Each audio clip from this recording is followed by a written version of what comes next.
This is the most expensive legal commander deck possible. It costs 130,000 US dollars, which needless to say is quite a lot. What if you wanted to flex on your opponents and play this deck? Would you win every game?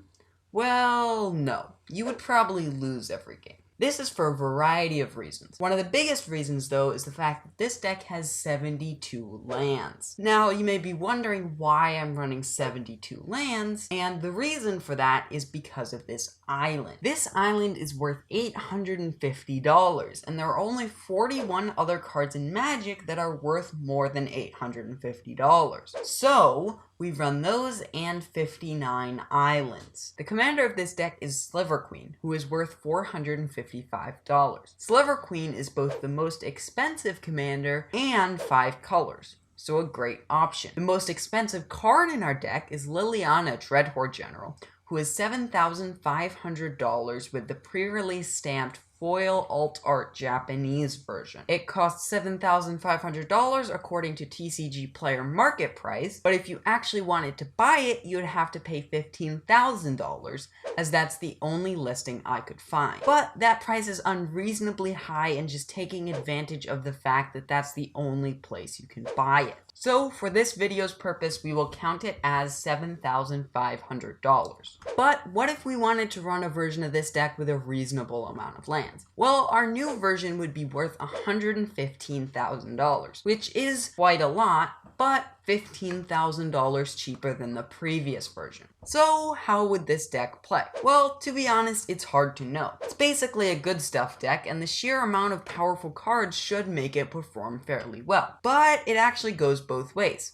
There are a surprising amount of jank cards worth hundreds or thousands of dollars, and it's unclear how this deck would win. So let's play test it. I used Untapped.in for this experiment, which is a web-based way to play Magic. I don't have to buy the cards, I just get them for free. I don't happen to have hundreds of thousands of dollars, so I can't buy these decks IRL. This is the next best option. So here's how it went. I played 3 games with it and lost all of them. The fixing on the deck is horrible, and the mana is really difficult to get. There's like no draw, and the most powerful thing this deck can do is stacks. But it doesn't have enough stacks to be an effective stacks deck, it's just annoying. I don't like this deck as it strikes an awkward balance of powerful and scary cards leading to nothing. Most of the time I played, I was either land screwed, being annoying with stacks, or having nothing to cast. I was correct that there is no way to win and you just dirtle. So I tried to make a playable deck that's over $100,000, because that's a big milestone. I tried to make this a sliver deck and it's much better than before, but it still has a few of the main issues. This deck still has a lot of weird and janky cards, but this deck really can pack a punch. We are running 23 slivers, mana echoes, and Astronaut's Altar to go infinite with. This deck can build up a large board of slivers and get a lot of synergy and power.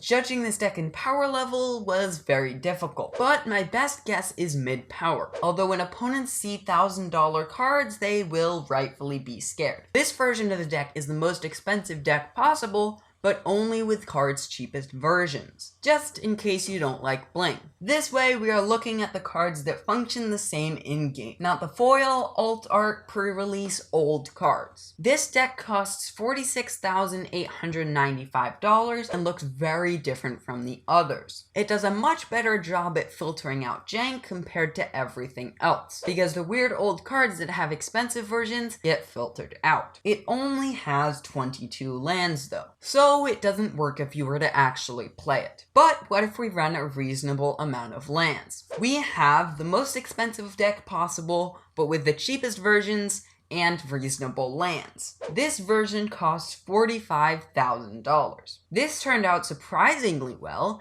and the biggest issue with other versions is the fixing and mana, and this deck actually does fairly well with that. The cards within still don't have great synergy, but it's much better than other decks at winning and doing stuff. But what if we wanted to go higher than our initial $130,000 deck? How can I make my deck more expensive? Well, there are a few different methods. Method 1. Use higher/inaccurate prices. We can run these decks through different pricing methods and see which method produces the highest results. We can also go card by card and cherry pick high prices. Method 2, breaking the rule. There are a lot of rules of building commander decks we can break, but these are the 3 most relevant. 1, no ban list. If we allow banned cards to be included in the deck, we can hugely increase the price of our deck with cards like the Power 9. My version with the banned cards came out to be $171,000. 2, more than 100 cards.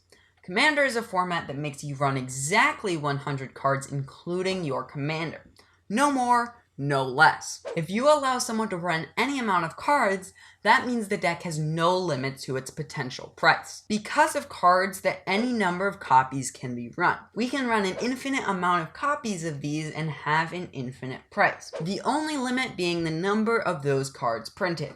3, no more singleton. You can just run 99 copies of the most expensive card, Liliana Dreadhorde General, at $7,500, and you can run a $743,000 deck. There are a lot of ways we can combine these to get insane prices, and it's crazy how high these prices go. I found it interesting that as you get to insanely high prices, it becomes a restriction. It makes sense, but it's really unique and surreal working with these cards. Many of these cards are insanely rare to see, expensive, and janky, so never used. And it's weird using these cards I never imagined I would, and then seeing them fail to do anything. If you are someone who likes to brew decks online, I would highly encourage you try and make a deck over $100,000, and post it in my Discord server so I can see it. When I say it's different from anything I've ever built before, I'm being honest. And it's an amazing way to change your brews and look at deck building from a different perspective. Huge shout out to Jumbo Commander for this video idea. I saw that their most popular video was on a similar topic,